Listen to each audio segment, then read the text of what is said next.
The principal's daughter and the school's reigning beauty queen made a bet.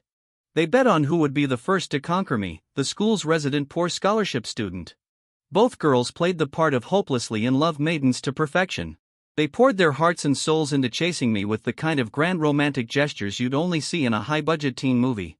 And just when I had completely fallen into their trap, surrendering my first kiss and my genuine heart, they ruthlessly pulled the rug out from under me, exposing the entire ugly truth. Except for me, every single student and teacher in the school knew about this love campaign. Why? Because the whole twisted game was broadcasted live on the school's private forum from start to finish. How could a country bumpkin like me be so naive? How could I actually believe that these ultra-rich spoiled heiresses could ever truly love someone like me? When the truth dropped, I looked like a sad wet street dog that just lost its favorite bone. I was laughed at by the entire school, isolated and shunned. In a state of complete mental breakdown, I accidentally slipped, fell into the school pool, and drowned in the dead of winter during my junior year. Yes, highly tragic and slightly pathetic. But then, I opened my eyes. I realized I had traveled back in time to the exact moment the live stream started. Right after school, I was cornered at the end of the hallway. Standing in front of me was Scarlett, the only daughter of the school board's chairman.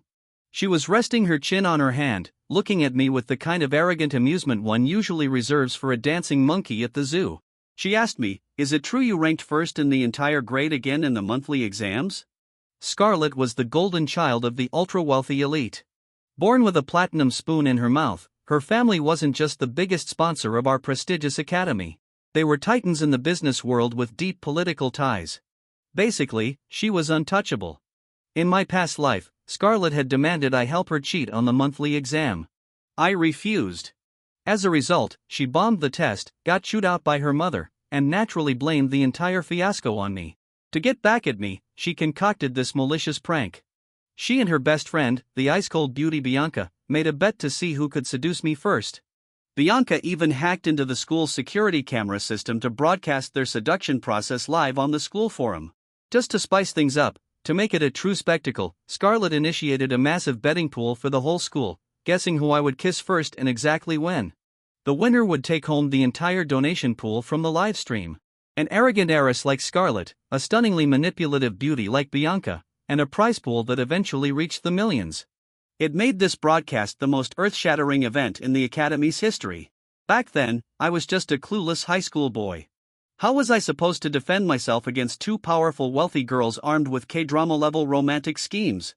After I finally accepted Bianca's confession, Scarlett, the loser of the bet, furiously exposed the whole thing. She laughed in my face, telling me this was nothing but a public love campaign. She mocked me, asking how a dirt-poor loser like me could ever think rich girls would actually love him. She called me a delusional lower-class country boy. "Nobody ever gave a damn about you," she sneered. From that day on, I became the school's biggest joke. My initial shyness was mocked as lacking romance. My eventual softening was called fake, and my final genuine feelings were labeled as cheap and pathetic. Everyone laughed at my stupidity. My grades plummeted. I dropped out of the top 50, and my scholarship was revoked. My family plunged into debt. While my parents were working themselves to the bone doing manual labor to pay my tuition, they got into a car accident and passed away. Too many shocks broke my mind, and then I drowned in that freezing pool. After my death, the school quickly swept it under the rug, citing academic pressure. A little light self-reflection from the administration, and they moved on. Scarlett, supposedly deeply traumatized by the event, was sent abroad. Rumor had it she lived a wild life, constantly changing boyfriends, all of whom vaguely resembled me. As for Bianca, she grew up, took over her family's tech empire, and became a famous philanthropic businesswoman by donating to poor regions. She eventually married a man from the countryside who had become newly rich. At her wedding, she looked at the groom tenderly and whispered, "He reminds me of my very first crush, my childhood friend. Julian, are you deaf?"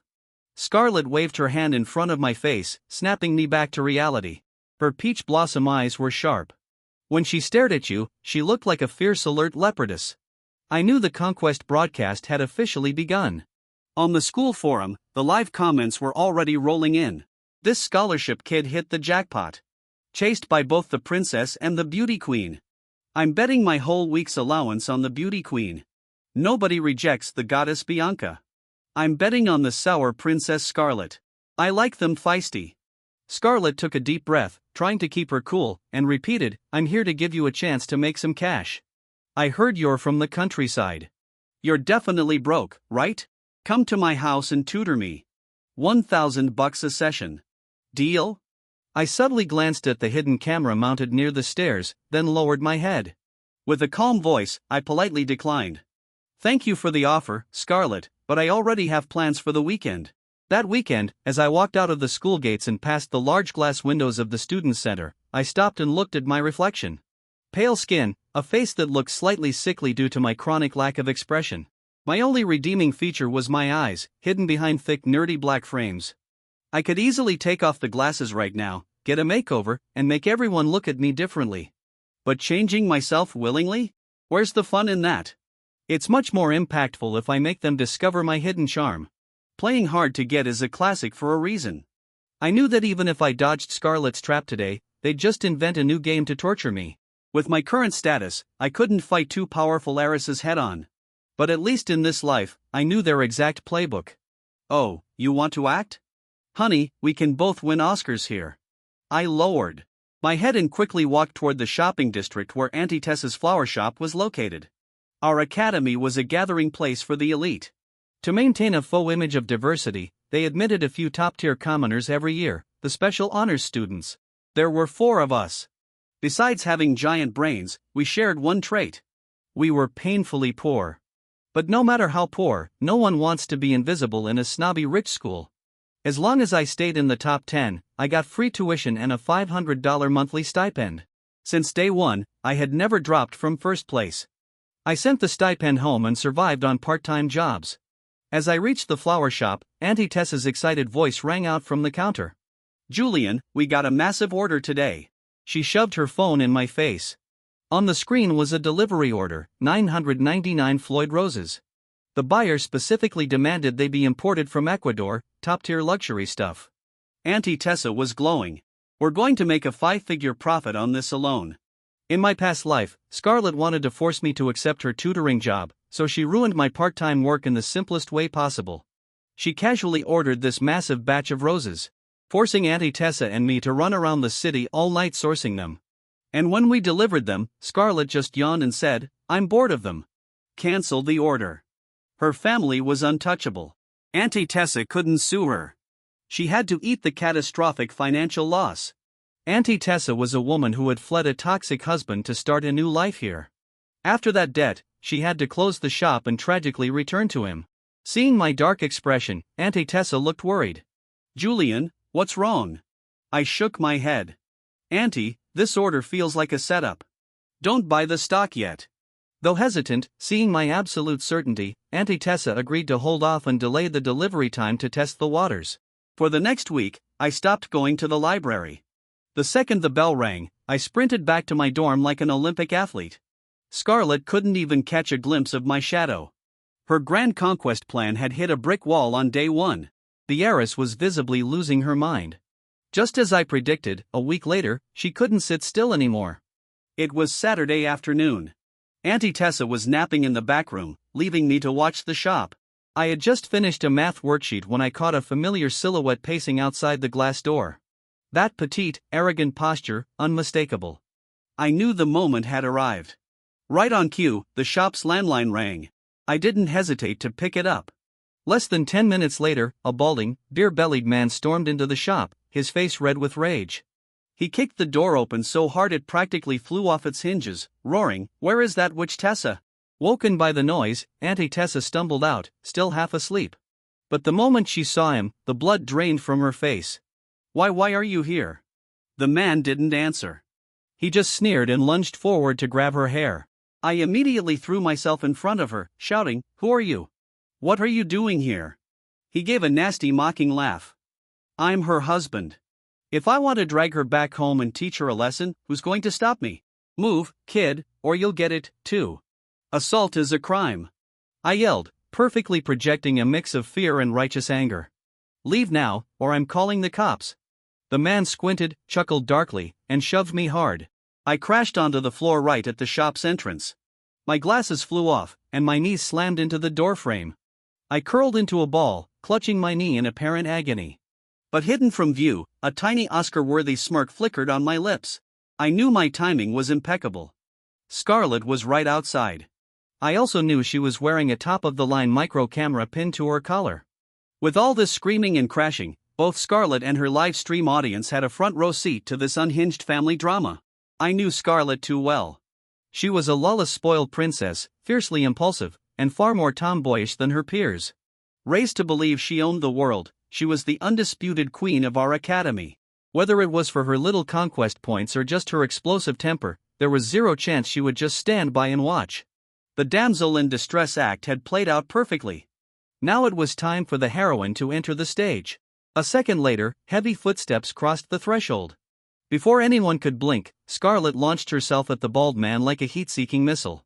The live stream chat exploded. Holy crap, she actually jumped in.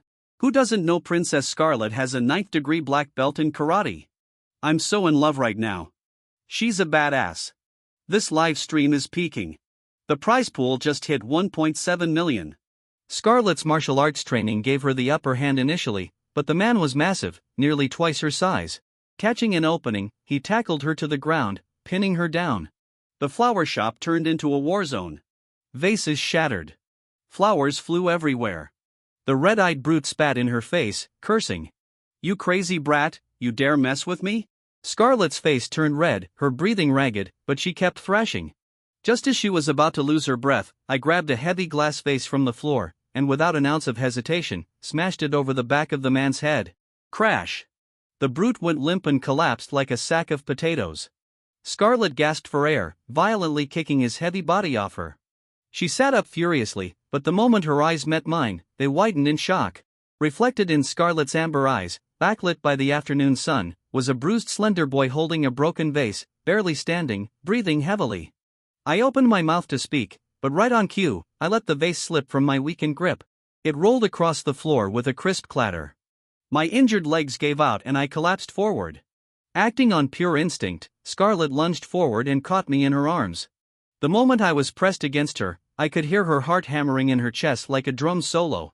Ah, the suspension bridge effect, a psychological phenomenon where people in high-stress or fearful situations mistake their rapidly beating hearts for romantic attraction. Everything was going exactly according to my evil mastermind plan. I had tailor-made this scenario for her. A hot-headed, arrogant princess tries to play the hero, only to be dramatically saved by the damsel at the last second. I had mentally rehearsed every expression and gesture 1,000 times. Feeling her racing heartbeat, my body gave a slight, perfectly calculated tremble. Scarlett awkwardly held my shoulders, entirely unsure of what to do, and whispered in a rare, clumsy voice, "Just now, thank you." The bald man was promptly arrested for intentional assault. Knowing Scarlett's vindictive streak and her family's power, that guy wasn't seeing daylight anytime soon. Auntie Tessa was crying tears of gratitude, praising Scarlett as the hero of the modern age. Scarlett, who had only ever been known as a holy terror, had never been praised for being good before. She rubbed a small scratch on her nose, her cheeks suspiciously pink. "It's nothing. I was just coming to visit Julian anyway. I just conveniently helped out to thank her. I offered to tutor her that weekend." She was visibly thrilled, but kept her chin up, playing it cool. "Saturday, 3 p.m., my private villa. And your glasses are broken. Stop wearing them. They look stupid." Come the weekend, I sat in her villa's study, explaining a math problem. In my past life, we had a massive screaming match when I found out she orchestrated the flower shop disaster. But this time, I was going to be the best damn tutor money could buy. After just a few equations, the heiress's eyes glazed over. I watched her chewing her pen, staring at a simple fill-in-the-blank question like it was written in alien hieroglyphs. I couldn't help but sigh. The livestream comments were having a field day. The princess is definitely regretting hiring a tutor, Limo. GT, laughter, GT, ha, so embarrassing. She tried flirting with him 3 times, and the nerd literally only cares about math. Is it just me, or is Julian really good at explaining things? Even my dumb brain understood that theorem. Meanwhile, I noticed the faint light of a phone camera peeking through the crack of the door. It was her elderly butler. He was trying to whisper, but couldn't hide his tearful joy. "Master Madam, the heavens have opened. The young miss is actually doing math." By this point, Scarlett was about to nod off for the 3rd time. I sighed in defeat. Let's call it a day. Oh, right. I totally get it now. She blurted defensively before realizing what I said. Wait, we're done? She looked like she had just survived a hostage situation. Before leaving, I pulled a premium Floyd rose from my bag and placed it on her desk. Scarlett froze. Flowers? For me? I nodded, my face deadpan. A customer canceled a huge order. We had to pay a penalty. I used the bonus Auntie Tessa gave me to buy one rose. Thanks for helping out the other day. Seeing her complex expression, I raised an eyebrow. If you don't like it, I'll take it back. She immediately snatched it from the desk, her face beet red. Who said I didn't like it? When I walked out of the villa, it was late afternoon. The golden sunset draped over the private equestrian grounds where a figure was riding a horse at full gallop. Bianca pulled the reins, trotting elegantly toward me. She truly looked flawless. Her white riding habit only accentuated her graceful, untouchable aura. Her family wasn't as old money as Scarlett's. They were tech nouveau riche, but Bianca was known for her gentle, refined manners. Everyone loved her. In my past life, that fake gentleness was exactly what fooled me. When Scarlett exposed the bet, I refused to believe it until Bianca herself admitted it. I remember asking her why. She just smiled that perfect smile and delivered the most ruthless line, "Julian, you look a lot like my childhood sweetheart." But he was pure and innocent. He wasn't cheap like you. So what if you have the best grades? You're just a cheap toy that's easy to play with. If Scarlett was cruel out of sheer ignorance, Bianca was pure, distilled malice. Now bathed in the sunset, Bianca looked down at me from her horse, her eyes as warm as ever. Thank you for tutoring Scarlett. Please be patient with her in the future. I looked up, meeting her beautiful phoenix eyes dead on. Are you implying that Scarlett has a terrible personality and is hard to deal with, so I need to be extra forgiving? Bianca stiffened for a fraction of a second before smoothly correcting herself. No, that's not what I meant at all. Right then, her majestic green roan horse neighed and actually lowered its head to affectionately nuzzle my palm. Bianca looked genuinely shocked. That's Andrew, a Hanoverian warmblood. He has a terrible temper and hates strangers. He seems to really like you. I chuckled internally. Hanoverian horses are literally famous worldwide for their docile and gentle nature. Terrible temper, my foot.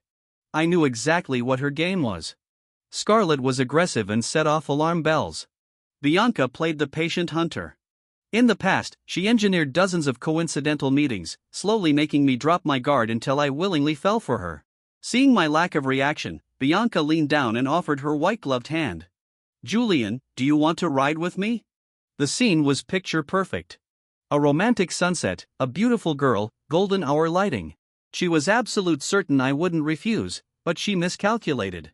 Sure, in the past, she used the suspension bridge effect of horseback riding to make my heart race, but today, I barely glanced at her outstretched hand.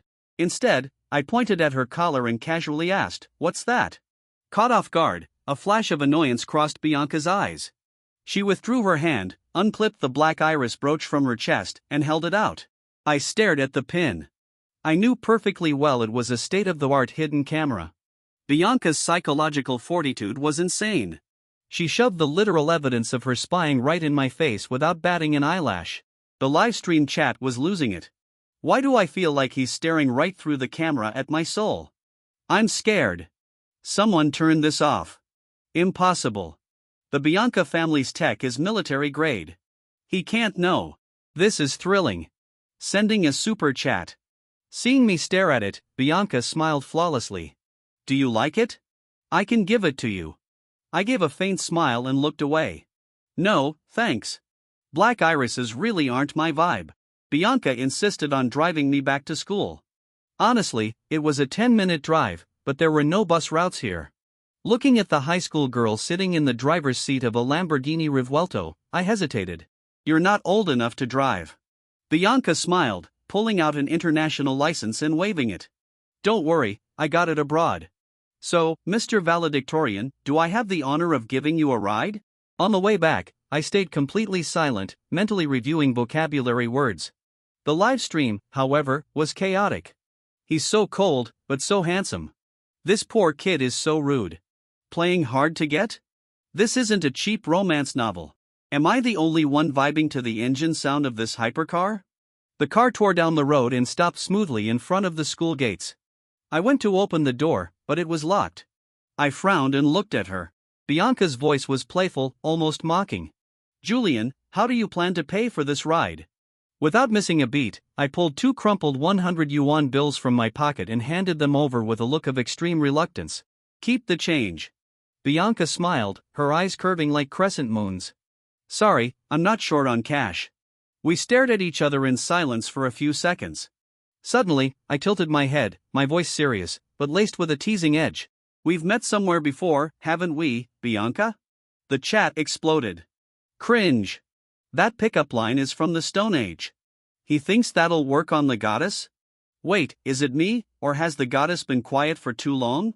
Bianca looked at me, a hint of disappointment in her eyes. I smiled and delivered the finishing blow. But the person I knew was clumsy and a bit weird. They definitely wouldn't lock their classmate in a car for no reason. After getting out, I stood by the door, smiled, and slipped the 200 yuan through the cracked window. Watching the hypercar roar away like an angry beast, my smile vanished. At her wedding in my past life, she said her husband's smile reminded her of her first love, her childhood friend. But she and I were from entirely different worlds. We were never childhood friends. There was only one logical conclusion. She had a childhood friend, and I happened to look just like him. Knowing this cheat code, I naturally abused it. By planting this vague, mysterious seed, a paranoid and calculated person like Bianca would definitely investigate. And while she obsessed over finding the answer, she would constantly think about me. It's a psychological trick called the mere exposure effect. The more you're exposed to something, the more you end up liking it. Honestly, I should be thanking the past life Bianca for teaching me these top-tier manipulation tactics. A few months passed peacefully. I lived the simple life of a student, class, library, cafeteria, weekends at the flower shop followed by tutoring Scarlett. Every time I went, I brought her a single Floyd rose. At first, Scarlett was awkward about it, but she soon got used to it. I didn't half-ass the tutoring, either. I genuinely helped her understand the material. In my past life, my refusal to tutor her got me branded as a weird, ungrateful country hick. They even spread rumors that I cheated to get my top grades. This time, I was leaving absolutely zero loopholes. Winter approached. Finals were around the corner. During a weekend session at the villa, Scarlett sat perfectly upright at her desk, a rare look of nervous anticipation on her face. I put down my red grading pen. "You scored a 63 on this math mock test. You've improved. You passed." The elderly butler, who had apparently been on standby, let out a joyous squeak and popped a confetti cannon from out of nowhere. Amidst the falling confetti, Scarlett grabbed my hands, pulled me out of my chair, and started spinning me around in a chaotic waltz. I was too dizzy to remind her that the test was out of 150 points. The beefy butler quietly slipped out, carefully closing the door behind him. Thoroughly nauseated from the spinning, I tapped her lightly on the head. "Stop messing around. If you spin me one more time, no flower for you today." She stuck her tongue out, feigning guilt. "I'm sorry, I shouldn't tease you. I won't do it again. Now give me my flower." I rolled my eyes and handed her the rose. Scarlett beamed, taking it, but then crushed a petal mischievously. "Lied to you. I'll absolutely do it again." As finals got closer, I got busier. One day, while studying in the library, someone tapped my shoulder. I looked up. It was Toby, a chubby-faced guy with a buzz cut. Blushing furiously, he held out a pink envelope. "Julian, could you help me give this to Bianca?" I frowned and didn't take it. Toby was a scholarship student like me. In my past life, he was one of the few who didn't participate in the betting pool. After I died, he even tried to file a whistleblower report for me, though the Bianca family crushed it instantly. Seeing my silence, Toby hurriedly explained, "You always go to her neighborhood on weekends, and she always drives you back. That's why I'm asking. Please." I refused bluntly. "Sorry, can't help you." Toby looked baffled. "Why? Don't tell me you like the goddess, too?" The surrounding tables instantly went dead silent. People were shamelessly eavesdropping. I glanced at the hidden cameras mounted on the ceiling, then shook my head at Toby. Long story short, just know. Toby was honest and naive. He was absolute cannon fodder against a master manipulator like Bianca. I didn't want him repeating my tragic fate, but with the cameras rolling, I couldn't explain. I just hoped he'd give up. Toby stomped his foot, shoved the letter into my hands, and pleaded, "If you don't like her, then just help a bro out." "Thanks, Julian." He bolted before I could say another word. I stood there expressionless, gripping the pink envelope. After the love letter incident, Scarlett's attitude toward me instantly froze. Usually, she bombed my phone with hundreds of texts daily, math questions, cute stickers, random nonsense, but for a whole week, crickets. I was drowning in finals prep, so I didn't bother reaching out.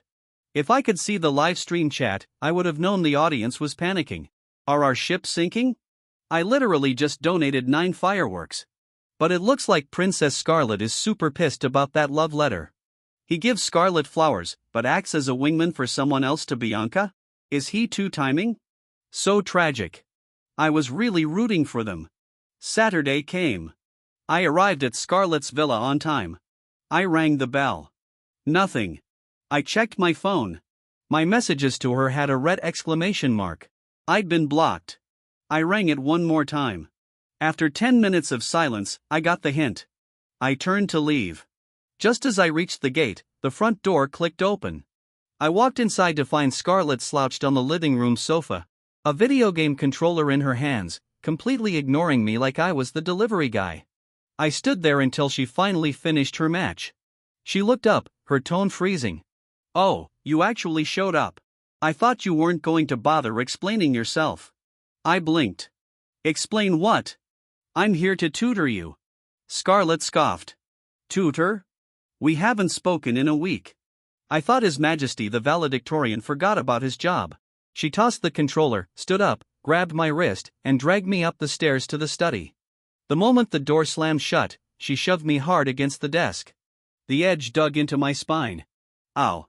Before I could regain my balance, Scarlett slammed both hands on the desk, caging me in, and leaned in close. I leaned back, genuinely annoyed. "Scarlett, what is your problem?" She didn't answer. She grabbed my jaw and leaned in to kiss me. Acting on pure reflex, I raised my hand and slapped her. Smack. The crisp high-definition sound echoed in the silent room. Scarlett slowly turned her face back. Her eyes were welling with tears, filled with pure, unadulterated shock. She gritted her teeth and demanded, "Julian, tell me right now. Why did you throw away the love letter meant for Bianca?" I took a deep breath. "Scarlett, our relationship is strictly a tutoring contract. You pay me for my time and knowledge. Aside from math, I don't owe you a single explanation about my life." Scarlett stared at me for a long time, then let out a mocking laugh. "A tutoring contract? Is that why you brought me a rose every single time? Was that part of the contract, too?" I looked her dead in the eye. "If you prefer it this way, fine. I didn't bring one today." Scarlett froze. "What?" I didn't elaborate. The flower was a reward. "If you don't want it, you won't get it anymore." My unspoken implication was clear. If you don't want the flower, don't expect me to come back, either. Unwilling to back down, she stared at me, searching my face for any sign of jealousy or weakness, but I remained perfectly stoic. Finally, she let out a cold laugh. "At the end of the day, you're just doing this for the money. As long as there's cash, anyone can buy Julian, right? Well, great. I have money. You honors kids have probably never seen the purebred horses in my family's stables." This time, I put my back into it. Scarlett, the spoiled princess who struck fear into the entire academy, had never been slapped twice in her life. Her head was bowed, hair messy, her lower lip bitten bone white. She was vibrating with rage. Just as the room was about to spontaneously combust, a timid knock came from the door. The elderly butler peeked in, sweating profusely, holding a meticulously arranged fruit platter. Mr. Julian, please, have some fruit." I immediately shoved Scarlett aside, grabbed my bag, and marched toward the door. As I stepped out, her shrill scream echoed behind me. "Julian, if you walk out that door today, don't you dare regret it." I paused for 1 second, then kept walking. By the time I hit the stairs, the sound of desks and chairs being violently overturned echoed from the second floor. The live stream was a complete madhouse. This trope is old as dirt, but why am I so addicted? Julian was so badass just now. Those slaps echoed in my soul. I bet all my money they'd kiss this episode. I'm ruined. Thank God it's the weekend. I actually set an alarm to watch this. Outside the villa, Bianca was leaning against the doorframe. Her eyes curved in a predatory smile. What happened? Fought with Scarlett again? I told you to be more patient with her. She was pushing me to prove my identity to her. I kept a straight face. I'm not in a good mood today. I don't want to talk. Excuse me. Bianca chuckled softly. All right, but I believe there will come a day when you'll be on your knees begging to tell me everything. On the forum, Bianca's live stream feed was pitch black. Everyone had flooded into Scarlett's stream. Technology is wild. Never thought I'd see a live broadcast of a billionaire heiress throwing a tantrum. Honestly, my golden retriever has a better personality than her. Julian is just a poor kid dreaming of marrying into wealth to change his life. The Scarlett family will never allow it. Actually, the chairman and his wife really like Julian. Everyone was stunned by Scarlett's rage. They felt bad for me, mocked the situation, and universally agreed that the livestream would end soon because Scarlett was officially done with me. I, meanwhile, went back to my dorm, took a deep breath, and opened my textbooks. A new start began. Scarlett and I were in a total Cold War. As the class president in charge of discipline, I had to oversee the final swimming exam. After it ended, I was locking up the indoor pool when I heard voices inside. I hesitated, then pushed the door open. A group of perfectly groomed rich kids were gathered by the edge of the water. Down in the freezing pool, Toby was shivering violently, repeatedly diving to the bottom to look for something. Hunter, the ringleader, sneered from the edge. Keep diving, fatty. That watch is worth millions. If you don't find it, your family is paying for it. Since the exam was over, the pool's heating system had been shut off.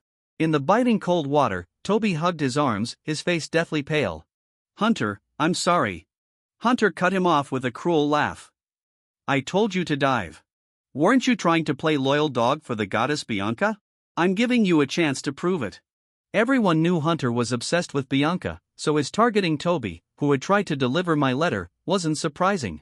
Toby had no choice but to plunge back into the freezing water. I clenched my fists. This school was infested with these entitled sociopaths who could destroy a student's or even a teacher's life on a whim. Maybe I should just walk away. Toby's mess had nothing to do with me. I had shielded him from the letter incident. I'd done enough. But seeing Toby's helpless, naive face triggered a memory of my death in my past life. Back then, my scholarship was cut, my ID card frozen, not a penny to my name. I survived on 2 cheap steamed buns a day while working illegal off-campus jobs. On the day of my swimming exam, starving and exhausted, I got the call that my parents had died. I hid in the locker room and bawled my eyes out. But amidst the agony, I swore to survive. No matter how much the universe tortured me, I wouldn't break. And then, walking by the pool, I saw a shiny coin. Reaching for it, I slipped and fell in. I was a strong swimmer, but I was severely malnourished.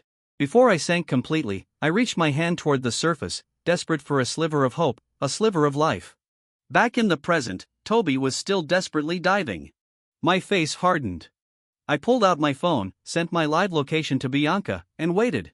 She replied instantly. Ready to beg for my forgiveness? I didn't reply. I placed my phone on a nearby bench, looked up at the bullies, and spoke. If you want to find the watch, you can ask the staff to drain the pool. There's no need to torture him.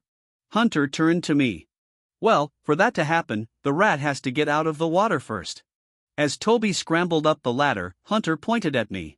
Grab him. His cronies lunged, twisting my arms behind my back, and shoving me toward Hunter. I knew fighting back was useless. My only goal was to stall for time. I stood there taking it. Hunter grabbed my hair, forcing my head up. He smirked. You're not even that good looking. A broke loser like you dares to piss off people you can't afford to touch. Who gave you the guts to play hero? Someone suggested they shouldn't dirty their hands on me. Hunter nodded, then looked at Toby. You, come here. Slap him twice, and we'll call it even for the watch. Toby froze, horrified. I narrowed my eyes, genuinely disgusted by the cruelty. Hunter pressed harder. If you can slap him until he cries, until he's begging for his mommy, I guarantee nobody in this school will ever mess with you again. Toby was pushed in front of me. He was trembling worse than when he was in the water. We locked eyes, then his voice cracked. Julian, I'm sorry. Smack. The back of his hand hit my face. Hunter laughed hysterically. One more, and don't fake it. This one hit so hard, my head snapped to the side. My newly replaced glasses clattered to the tiles. Hunter grabbed my chin, looking disappointed. Why isn't he crying? He tilted his head toward Toby. One last chance. Push him into the pool, and you're off the hook. Toby looked at me, terrified. He hesitated for a long second, then raised his trembling hands and shoved me into the deep end. Hunter graciously allowed Toby to flee. The water was 2 m deep. I had to tread water constantly just to keep my face above the surface. From the edge, Hunter gave his new order. Since Fatty left, you can go find my watch. I didn't answer. I just stared at him with dead, empty eyes. Someone laughed. Tough guy, huh? Let's sit and watch. Nobody goes home until he finds it. They pulled up chairs, laughing and joking, while the cold seeped into my bones.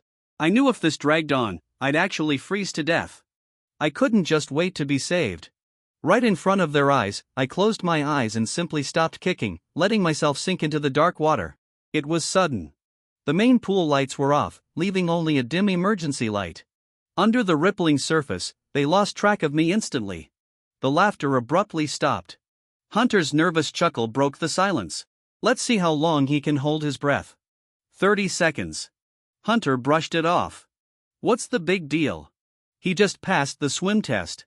He's not going to drown. 1 minute. Hunter shot up from his chair, voice cracking.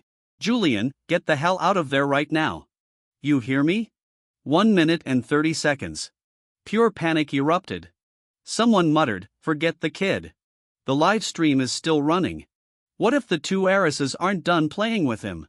Hunter roared. It's not my fault. I just wanted to teach him a lesson. While they were losing their minds, I was casually gliding underwater toward the edge, using the dim lighting as cover. I was calculating which one of these jerks I should drag down with me to share the cold. Before I could pick a target, a massive splash exploded near me. Someone had blindly jumped into the pool. Before I could react, a figure swam frantically toward me, grabbed my arm, and hauled me to the surface. We broke the water, gasping. Scarlett immediately clung to me, her expensive uniform soaked, checking my breathing. I pushed her hands away, coughing. I'm fine. Water dripped from my hair like cold tears. You scared me to death. Scarlett grabbed my hand, her fingers trembling. You're freezing. You have no body heat at all. I shivered, trying to pull my hand away. But before I could, the sound of hurried footsteps echoed through the hall. I looked up. Bianca had arrived. She was late. Scarlett glared at Hunter's crew. Even soaking wet, her aura was absolutely terrifying. The bullies immediately dropped their heads, terrified. Scarlett's eyes locked onto Bianca. Keep your dogs on a leash, Bianca. After Bianca escorted the terrified bullies out, Scarlett turned back to me. She pressed my icy hands against her warm cheeks, looking pathetic. If I didn't come looking for you, would you really have never spoken to me again? I gently pushed her away. I need to change. The winter uniform was incredibly heavy when wet, yet she refused to let go. With water up her nose, she sounded like a whiny child. I had a history class today. The teacher talked about the collapse of the Soviet Union. I cursed her mentally for being a dramatic psycho, but asked, and? She hugged my arm tighter. The Cold War ended. Let's make up, okay? After changing, I checked the time and walked out. Scarlett and Bianca were waiting for me at the entrance. Honestly, I hadn't expected Scarlett to show up. I just found out Toby had sprinted straight to her, begging her to save me. I remembered Toby's drenched, stumbling figure fleeing the pool. I didn't blame him. If I could forgive him for surviving, wasn't it time I forgave them, too? Scarlett stepped on her tiptoes to wrap a thick scarf around my neck. Bianca chimed in, should we go to the infirmary?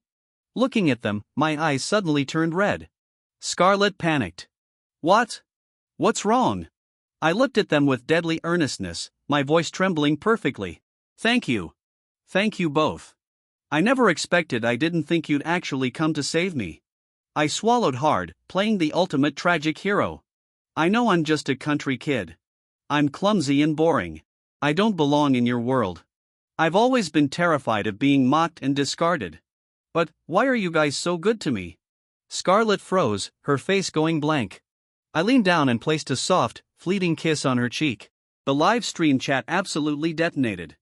They kissed. They kissed. Mark the time, 1923. I've been watching this all semester and I officially stand the nerd. He wasn't too timing. He just didn't want the chubby kid to get bullied over the letter. Julian is actually an angel. He brought local snacks from his hometown when he first transferred, and everyone threw them away. He never brought them again. Honestly, doesn't anyone else think this betting game is psychotic, playing with his feelings like this? Public opinion had completely flipped in my favor. Scarlett stood paralyzed, then violently blushed and buried her face in my chest, stammering, "You're a good person. Nobody hates you. But why do you have to say such cheesy things? So annoying." I faked a shy smile, burying my face in her hair. But out of their line of sight, the corners of my mouth curled into a dark, triumphant smirk. I had waited so long for this moment. Forgiveness and gratitude, just a bulletproof vest. For someone who has been destroyed by the world, the only weapon left is absolute moral high ground. They approached me with malice, wanting to strip my dignity and drag me through the mud.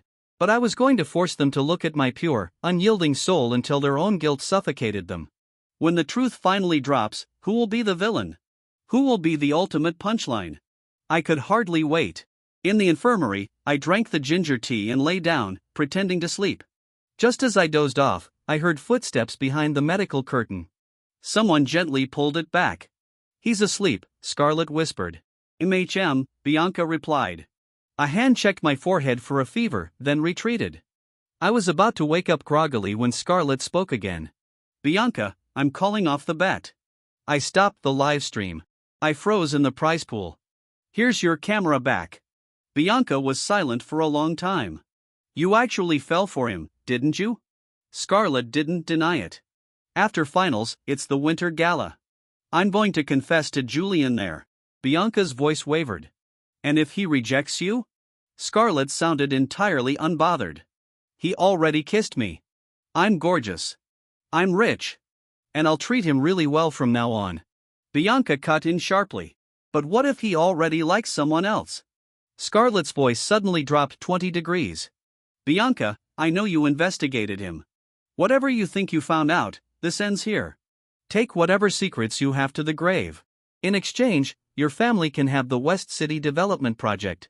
After handing in my last exam, I walked out to find Scarlett waiting in the hall. She quickly hid a scribbled cheat sheet in her pocket and beamed at me. Before I could speak, she began rambling excitedly. I did all the easy questions. For the hard ones, I wrote down the formulas and copied the prompt. I definitely passed. "You remember your promise, right? If I passed, you'd grant me one request."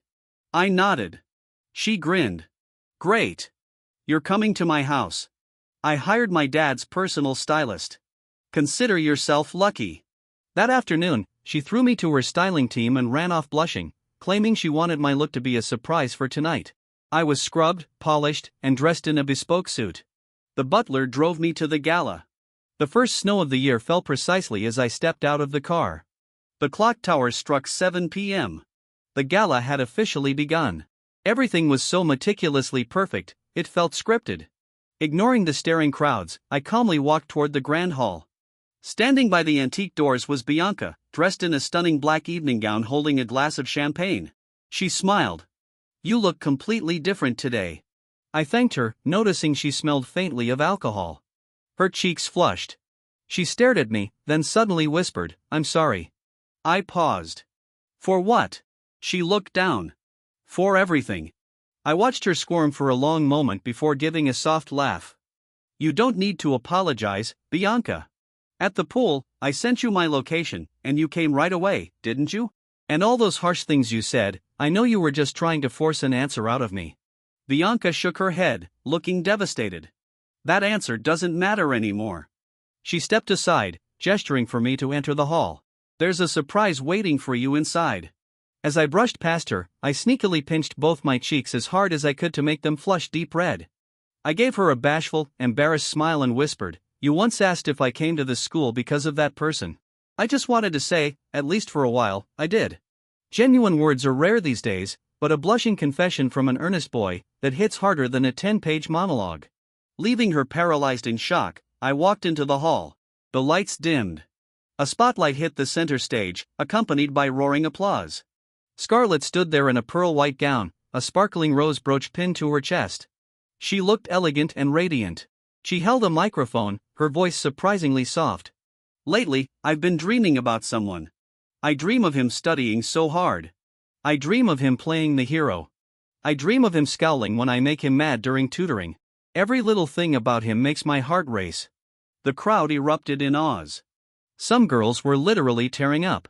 Multiple spotlights suddenly swiveled, locking onto me.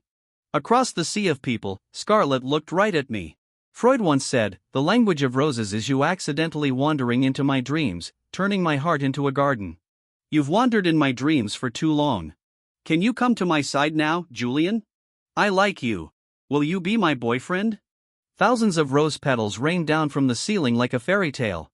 The crowd cheered wildly, chanting for me to say yes. I stepped into the light. I blinked, looking overwhelmed, and opened my mouth to speak. But before a single word left my lips, an ear-piercing screech of static ripped through the speakers. Simultaneously, the 4 massive projector screens lining the walls flared to life. The first video showed Scarlett on the stairs, glaring at my retreating back. She scoffed. "This country hick won't tutor me? How am I supposed to get close to him? Let's destroy his little part-time job. See if he crawls back, begging out." The screen cut to a second video. Scarlett playfully spinning the Floyd rose in her hand. "Oh, look, he gave me a flower. Give me 3 days, I'll have him wrapped around my finger." A third clip. The audio was distorted by the sound of smashing furniture. "Who the hell does he think he is? A filthy, broke loser. Once I win this bet and get bored, I'm throwing him out like the trash he is." Clip after clip, malicious words, arrogant laughter, and the scrolling vile comments of the livestream flooded the screens. The entire hall fell into a horrifying silence. On stage, Scarlett stood frozen for 3 seconds before screaming hysterically, "Turn it off! Turn it off now!" But her rage evaporated the second she looked at me. Because I wasn't crying. I wasn't broken.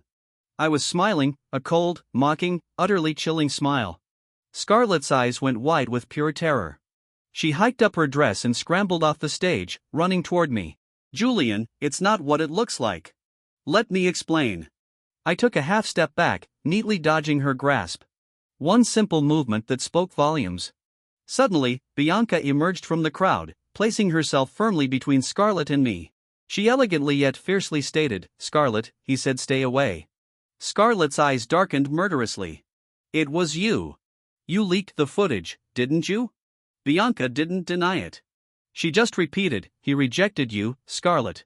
Scarlett's response was a vicious slap directly to Bianca's face. The crowd gasped as Scarlett screamed, "We've been friends for years. You knew how much I actually liked him." Bianca, clutching her stinging cheek, stumbled and fell onto the carpet. She looked pathetic, but a twisted smile tugged at the corner of her lips. "But you know that if I leak that secret..." Scarlett lunged, grabbing Bianca by the hair. "Shut your mouth. You know exactly how many illegitimate kids your dad has. If my family cuts ties with yours, you'll be stripped of your inheritance by tomorrow morning." While the 2 billionaire heiresses were physically tearing each other apart on the floor, the massive screens changed again. It was the betting pool interface. Scarlett's hyped-up audio played overhead. "Let's make a prize pool. All donations go into the pot. Place your bets. When will the country boy lose his first kiss?" The screen displayed the final jackpot, a staggering 5 million yuan. Then, the list of everyone who had placed a bet began rolling like the credits of a horror movie. It was a public execution. You could hear a pin drop in the hall. Bianca, still tangled on the floor, suddenly froze. She muttered, I didn't hack this part." The screen flashed. "Winning bet time, 1923. The crowd started whispering in sheer panic.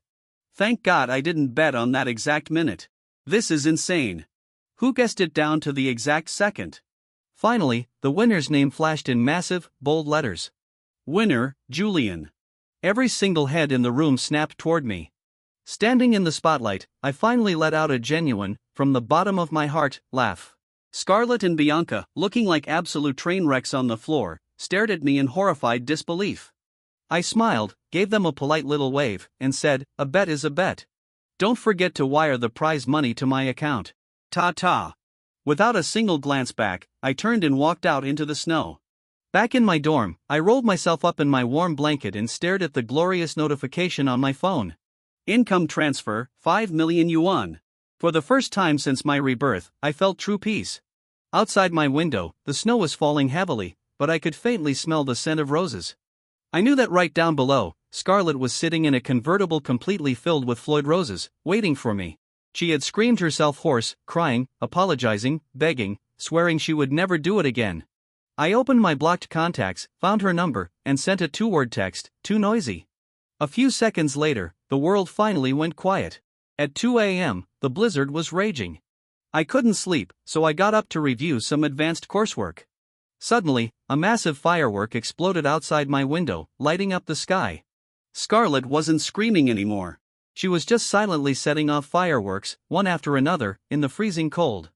I closed the curtains, put on my noise-canceling headphones, turned off the light, and went to sleep. I don't know how long I slept, but violent banging on my door woke me up. Someone fainted. Call an ambulance. In the VIP ward of the city hospital, Bianca and I sat by Scarlett's bed. She was unconscious, and 4 in her arm.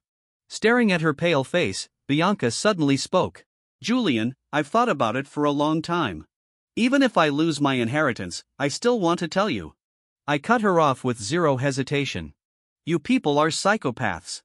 I looked at the goddess in front of me and finally asked the question I'd been holding back for 2 lifetimes. "You lack even the most basic human respect, yet you can sit here and put on a show of profound true love. Are you clinically insane?" Bianca's face drained of all color. The room fell into a deathly silence. I was about to get up to pour a glass of water when someone grabbed my sleeve. I turned back. Scarlett was awake. Her eyes were still closed, but her eyelashes were wet. Her frail fingers gripped my sleeve with surprising strength. "Don't go, please," she croaked. I pried her fingers off, tucked her hand back under the blanket, and flatly replied, "Landing yourself in the hospital to play the victim is incredibly stupid." Just then, the VIP door swung open. The elderly butler escorted a wealthy middle-aged couple inside, Scarlett's parents.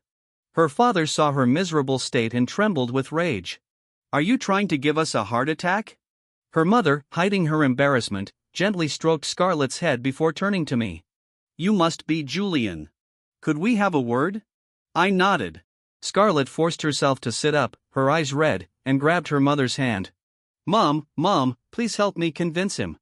I've never liked anyone this much. I'm begging you."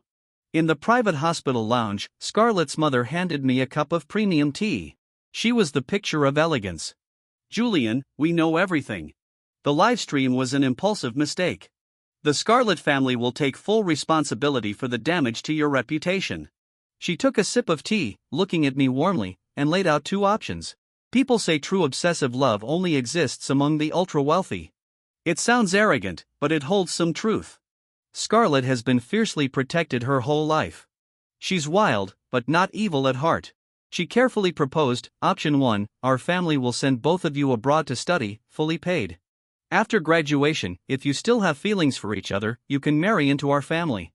I had to admit, the matriarch was a master negotiator. She knew forcing Scarlett to give up would cause a rebellion. So, she offered me the ultimate golden ticket, marrying into billionaires to instantly bridge the class divide. I looked deeply moved. "And the second option?" She looked surprised. "Do you not like Scarlett?" I lowered my eyes, staying silent for a long time. Finally, I whispered, "Maybe I did, but I will never be with someone who treated me like a joke." Mrs. Scarlett was quiet. Then, like a benevolent elder, she reached out and patted my head. "Julian, you're a smart boy. Listen to my advice. Stay with her." Her eyes darkened with profound warning. "Even if you run away now, this hunt isn't over.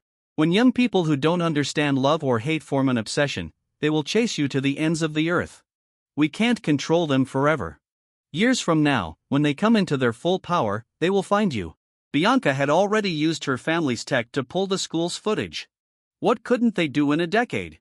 I set the lukewarm teacup down, looked her dead in the eye, and smiled faintly. "You're forgetting one thing, ma'am. By the time they find me, I won't be the same person I am today. I'll be stronger than all of them." In the end, Mrs. Scarlett agreed to pay the massive penalty fee to break my scholarship contract. Using her connections, she quietly relocated my family and me to a small city in the sunny south. Before we parted ways, she gently adjusted my coat collar. Good boy. I promise you, before your 20th birthday, no one will find you. When I walked out of the hospital, the snow was still falling.